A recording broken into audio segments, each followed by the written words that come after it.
안녕하세요. 매일 새로운 사연을 전하는 읽어주는 사연 라디오입니다. 구독과 좋아요, 많은 공유 부탁드립니다. 오늘의 사연 시작하겠습니다. 안녕하세요. 결혼한 지 3년 만에 자유의 몸이 된 30대 여성입니다.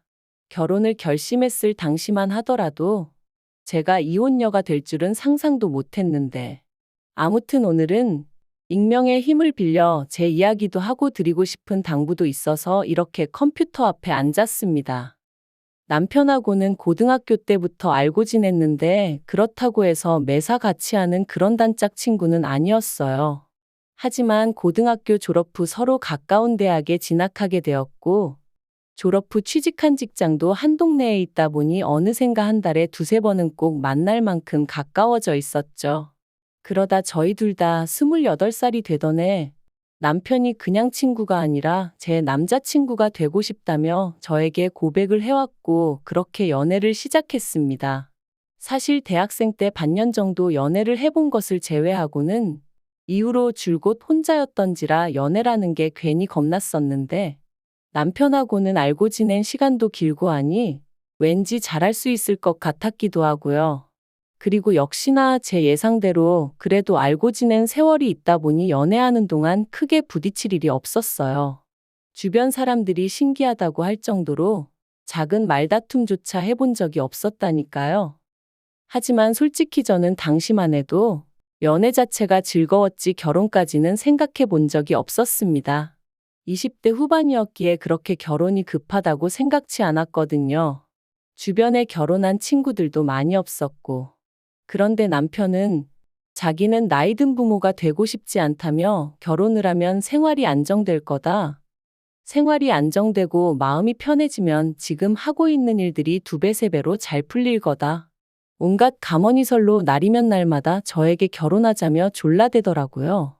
그리고 저는 결국 그런 남편의 말들에 넘어가 버렸습니다. 그때는 정말로 남편이 저를 많이 사랑해서 그런다고 생각했거든요. 저도 남편을 많이 사랑했고요. 하지만 결혼을 하고 나니까 남편이란 사람이 달라진 건지 아니면 처음부터 제가 남편을 잘 몰랐던 건지 저희는 하루가 멀다 하고 부딪히기 시작했어요. 특히나 남편은 전에는 한 번도 그런 내색을 한 적이 없었는데 결혼하고 한 달도 되지 않았을 때부터 회사를 언제까지 다닐 거냐고 묻기 일쑤였죠. 제가 그게 무슨 말이냐 하면 자기가 돈을 못 버는 것도 아니고 자기 부모님 그러니까 시부모님이 가진 재산도 많으니 집에서 편히 쉬었으면 좋겠다 했고요. 그리고 이렇게만 들으면 아마 다들 제가 배가 불렀다고 할지도 모르겠지만 저는 남편의 그런 말들이 그렇게 좋게 들리지 않았습니다. 연애 때부터 남편에게 제가 얼마나 제 일을 사랑하는지 자부심을 갖고 있는지 수도 없이 이야기했었는데 그런 제 생각은 전혀 존중해주지 않고 오로지 마치 제가 돈을 벌기 위해 회사 생활을 한다는 식으로 몰아가는 느낌이었으니까요. 그리고 그뿐만이 아니었습니다. 사실 직장 생활을 하다 보면 어쩔 수 없이 참석해야 하는 자리들 있잖아요. 거래처 미팅이라던가 회식이라던가. 그런데 남편은 제가 그런 자리에 가는 걸 날이 가면 갈수록 더더욱 노골적으로 불쾌해했어요. 그러면서 옆에 누구 있냐? 인증샷을 찍어보내라. 사진 말고 영상으로 남겨라. 심지어 한 번은 제주도 출장이 잡혔는데 난데없이 자기도 친구들하고 제주도에 가기로 했다며 저를 떠본 적도 있었네요. 그리고 그때 처음 남편이 단순히 나를 사랑하는 게 아니라 집착을 하는 건가 그런 의심이 들면서 조금 무섭기도 하고 짜증나고 어이도 없고 그랬죠. 부부 사이의 존중과 믿음은 그 어떤 것보다 중요하다고 생각했는데 남편과 제 사이에는 아니 적어도 남편이 저를 생각하는 방식에 있어선 그 둘 중 한 가지도 없는 것 같았으니까요. 아무튼 그런 다툼이 반복될수록 저는 저대로 더더욱 회사 생활에 몰두했습니다. 막연하게나마 남편과 갈라서게 된다면 나에게 남는 건 이혼녀 딱지와 커리어뿐이다 싶었거든요. 그리고 제가 그럴수록 남편은 남편대로 제가 자기를 무시한다고 생각했던 건지 더 심하게 저를 못 살게 굴었고 정말이지 끝없는 무한반복이 따로 없었네요. 그래서 결국 결혼한 지 2년 차가 되던 때 남편에게 차라리 이혼하자 했습니다. 우리는 결혼 전이 지금보다 더 행복했고 더 즐거웠던 것 같으니 지금이라도 제자리를 찾자고 서로 밑바닥까진 보여주지 말자고요. 그런데 남편이 이혼이라니 가당치도 않다며 저를 잡았습니다. 제가 그렇게 힘들어하는 줄 몰랐다며 자기가 달라질 테니까 한 번만 더 기회를 달라나요? 그런데 기회를 줄지 말지 확답을 주기도 전에 시댁에 일이 터졌습니다. 남편에게는 1살 어린 여동생, 신우가 있었는데 그 신우가 죽었거든요. 신우는 시부모님과 남편뿐만 아니라 저에게도 싹싹하고 다정한 사람이었어요. 그리고 이제서야 말이지만 그런 신우가 있었기에 저로서는 상대적으로 시부모님을 대하는 상황에 있어 부담이 덜했던 게 사실이에요. 그런데 그런 신우가 언젠가부터 산에 오르면 가슴이 탁 트이는 것 같아서 비로소 숨을 쉬는 기분이라더니 그렇게 좋아하던 산에서 세상을 떠날 줄은 몰랐습니다. 나쁜 선택을 한 건 아니었고 같이 간 사람들 말로는 발을 헛디뎠대요. 그래서 미끄러졌는데 하필이면 거기가 절벽 같은 곳이었다고요. 그리고 시부모님은 종교적 신념이 있으신 분들이셨기에 어떤 이유로든 부검은 못한다, 안 한다 하셨습니다.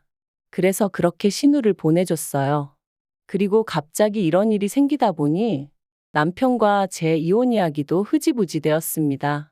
비록 남편과 잦은 다툼으로 이미 사랑이란 감정은 식어버린 지 오래였지만 그래도 10대 시절부터 이어져 온 인간 대 인간으로서의 정이라고 해야 할지 남편을 차마 혼자 둘 순 없었거든요. 그래서 남편 마음이 어느 정도 안정이 될 때까지만 곁에 있어주겠다 했어요. 남편도 알겠다고 고맙다고 했고요.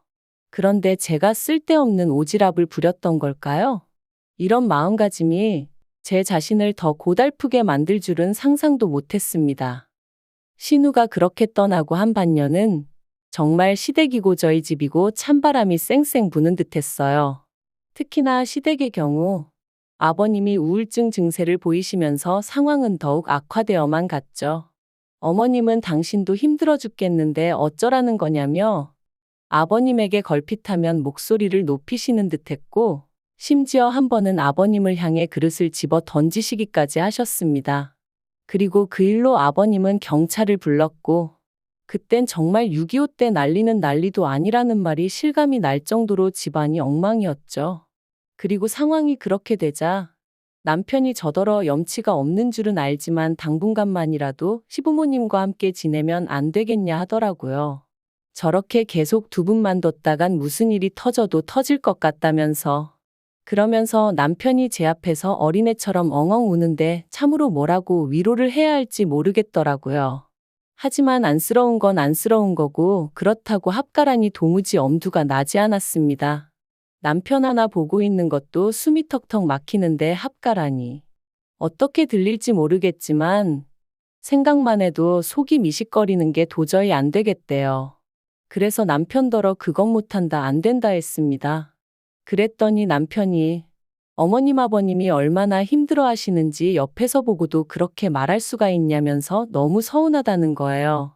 하지만 엄밀히 말하면 그런 부모님을 살펴드리는 건 자식인 남편이 할 일이지 저는 아니라는 생각이었습니다. 물론 제가 남편과 사이가 좋았다면 며느리도 자식이란 말처럼 나섰을지도 모르겠지만 남편과의 사이도 이미 망가질 대로 망가진 상황에서 제가 굳이 왜 그런 노력을 해야 하나 싶었던 거죠.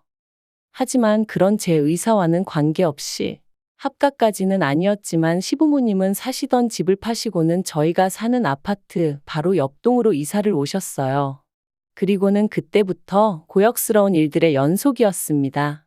어디서부터 어떻게 이야기를 해야 하나 싶은데 저를 딸이라고 부르기 시작하셨어요. 그리고는 걸핏하면 저더러 건너오라 하셔서는 신우가 살아있을 때 당신들에게 무엇을 어떻게 어떤 식으로 잘했는지 이야기하시며 이제 제가 그렇게 해줬으면 좋겠다고 하시더라고요. 참고로 어머님 아버님 두 분 다 남편과 제 사이에서 이혼 이야기가 나왔었다는 것도 알고 계신 상황이었는데 말이죠. 그래서 제가 그런 건 남편에게 이야기하셔야 한다니까. 걔는 아들이라 아무것도 모른다면서 이제 당신들은 제가 딸이다 생각하고 살 테니 그런 줄 알라나요? 어이가 없었죠. 멀쩡하게 저는 제 친정 부모님 두 분 다 계신데 난데없이 제 부모가 되겠다 하시니 그리고 저는 고민 끝에 이건 아니라는 결론을 내렸습니다. 그래서 남편에게 헤어지자고 했어요. 이제 당신이 정신 차리고 어머님 아버님을 살펴드려야 할 때라고. 내 할 일은 끝났다고요. 그랬더니 남편이 또다시 하루는 울고불고 매달렸다가 하루는 온갖 욕을 해대다가 사람을 정말 미치게 하는 거예요. 그리고 제가 이런 모진수모를 겪으면서도 버티고 있었던 건 솔직히 버텼다기보다는 갈곳이 마땅치가 않았어요. 친정어머니는 예전부터 심장이 좋지 않으셨기에 충격을 드리고 싶지 않았거든요. 그래서 어떻게든 최대한 제 선에서 일을 마무리 짓고 때가 되면 조심스레 천천히 알려드릴 생각이었던 거죠. 그런데 남편이 이런 제 상황을 약점으로 생각하고 그런 식으로 나올 줄은 꿈에도 몰랐습니다. 제가 이혼의 뜻을 굽히지 않자 결국 남편은 체념한 듯이 알겠다고 했고, 그렇게 저는 말 그대로 비로소 자유의 몸이 되겠구나 싶은 생각에 얼마나 후련했는지 몰라요. 그런데 그런 대화가 오가고 바로 이튿날이었습니다. 친정아버지한테 전화가 걸려왔는데 친정아버지가 이게 다 무슨 소리냐면서 방금 최서방이 왔다 갔다는 거예요. 그리고는 너희 이혼하냐? 네가 남자가 생겼다는데 사실이냐 하시는데 정말이지 미치고 환장하겠다는 게 이런 건가 싶대요. 그래서 그럴 리가 있냐 하곤 회사에서 하던 일도 던져두고 그대로 친정으로 향했습니다. 친정에 도착하니 친정어머니는 충격으로 누워 계셨고 친정아버지께선 남편이 와서 짓거린 헛소리들을 저에게 전해주셨어요. 그리고 당연히 그 안에는 거짓과 날조가 잔뜩 섞여 있었죠. 그래서 저는 그동안 엄마 아빠가 걱정하실까봐 말을 못했는데 사이가 안 좋았던 게 사실이라고 하지만 결코 내가 바람을 폈다거나 그런 일은 없다. 그렇게 설명을 했죠. 그러자 친정아버지도 당신 딸이 그럴 리가 없을 거라고 믿고 있었답니다. 하지만 어찌나 저희 남편이 목에 핏대를 세우고 달라들던지 사실이 아니면 저렇게까지 화가 날 리가 있나 싶기도 했다며 저한테 미안하다고 사과하시더라고요. 그래서 아니다, 오히려 그런 놈을 알아보지 못하고 결혼하겠다고든 제가 이 딸이 바보 같았다. 이런 일로 심력 끼쳐드려서 죄송하다 했죠. 그리고는 친정어머니께도 잘 말씀드리고 그렇게 저는 친정부모님한테서까지 이혼 허락을 받았습니다. 사실 저도 다 큰 성인인데 이혼 허락이라니 써놓고도 좀 그렇긴 한데 솔직히 이혼은 결혼만큼이나 중대사이고 그러니 친정부모님과 한 번쯤은 터놓고 상의를 하고 싶긴 했었거든요. 그래서 친정부모님이 너 편할 대로 너 행복할 것 같은 선택을 해라 하셨을 때 비로소 안심이 되더라고요. 저는 그 길로 다시 집으로 왔고 때마침 남편도 집에 있었습니다. 그래서 남편한테 당신의 우리 집에 가서 행패를 부렸냐니까 저를 째려보면서 한다는 말이 제가 시부모님과 남편이 겪은 아픔을 이해하지 못하는 것 같아서 저도 똑같은 아픔을 느껴보게 해주려고 했다는 거예요. 그 말을 듣는데 순간 온몸에 소름이 돋았습니다. 그러니까 한마디로 친정어머니가 쓰러지셔서 어떻게 되시기를 바랬다는 얘기로밖에 들리지 않았으니까요. 정말이지? 미친 X가 따로 없구나 싶은 게 무섭기까지 해서 더는 단 1분도 한 집에 못 있겠더라고요. 그래서 그 길로 도망치듯 뛰쳐나와 다시 친정으로 향했고 이후로 이혼소송을 시작할 수밖에 없었죠. 그리고 이혼소송의 과정은 쉽지 않았습니다. 솔직히 말하자면 남편이 저를 괴롭혔다는 건 어디까지나 저희 둘만 같이 있을 때 있었던 일들이었기에 입증하기가 쉽지 않았거든요. 그리고 남편은 물리적으로 저를 아프게 한 적은 단 한 번도 없었어요. 늘 비아냥거리고 사람을 떠보고 한마디로 신경을 거슬리게 하는 시기였기에 남들이 알아채긴 어려웠으니까요. 그렇지만 변호사의 도움으로 저는 비록 3년밖에 되지 않는 결혼 생활이었음에도 불구하고 24장의 진술서를 작성해냈고 그렇게 위자료 3천만 원을 받으며 이혼할 수 있었습니다. 그리고 그 과정에서 결코 의도했던 일은 아닙니다만 어머님이 결국 쓰러지셨어요. 어째서인지 지금도 이해할 수 없지만 어머님은 정말로 저를 죽은 신우라고 생각하기로 작정을 하셨던 건지 딸이 부모를 떠날 수는 없는 법이라며 소리소리를 지르시다가 말 그대로 졸도를 하신 거죠. 그리고는 실어증까지 오는 바람에 우울증인 아버님과 실어증에 걸린 어머님을 누가 감당할 수가 있었겠어요? 결국 듣자 하니 남편은 회사를 관두고 시부모님과 살림을 합쳤답니다. 남편 소식을 전한 친구에게 그래서 뭐 해 먹고 산다더냐 물으니 일단은 시부모님 재산이 있으니 그걸로 생활하면서 생각해 보겠다고 하더라 그러대요. 그래서 더는 뭐 묻지 않았어요. 솔직히 말하면 남편이 저희 친정어머니에게 했던 짓거리를 생각하면 측은지심은 개뿔, 지옥에나 가라고 하고 싶은 생각이었지만 한편으론 어머님이 쓰러지신 게 혹시 나 때문인가 하는 죄책감이 조금은 있었거든요. 그래서 뭐, 잘 살아라까진 아니더라도 두 번 다시 너랑 나 마주치지 말자. 너는 너대로 나는 나대로 각자 갈 길 가자 그렇게 마음을 먹게 되었죠. 솔직히 속 시원히 제가 그간 당해온 남편의 괴롭힘에 보기 좋게 한 방을 먹였다거나 그런 건 없어요. 그렇기에 소위 어디 가서 저 잘했다고 할 이야기가 아니라는 것도 압니다. 하지만 그럼에도 불구하고 이렇게 제가 제 이야기를 하는 건 다른 사람을 걱정하고 염려하느라 스스로의 인생을 낭비하지 말라고 말씀드리고 싶었거든요.